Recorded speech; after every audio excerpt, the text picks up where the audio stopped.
Xabier Orbegozo harria bosgarrenak inoiz egin gabeko marka saiakera lortu du. Errezildarrak 5 ordu baino gutxiago behar izan ditu, Azpeitian 20 kana erdiko ebaki, Erniora igo, Tolosako zezen plazara jetxi eta beste 20 kana erdiko ebakitzeko.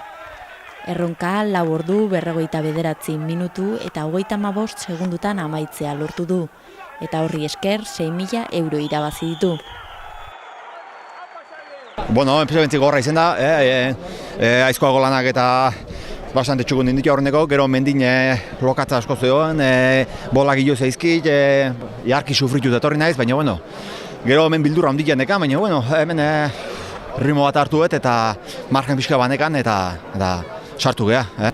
Erniora biren lokatza handi zegoen, bai, da gaina karrera bat zegoen, da zea, eta bastante txarra zegoen, bai, bastante txarra zegoen, eta sufrituta jarki, bai. Prestatu paliza eantak hartu, eta hola izaten da, palizan ondoren, pixkana jartzen jutezea, eta bueno, nola bala, azkenian, konsegitzen da, ez konsegitzi ere zan harritzeko izango, gauza euskeri baneikoa zen, baina bueno, egin da behintzat eta da horre balio du, Bai, nerviok izetei eta rarezak eta bakizu,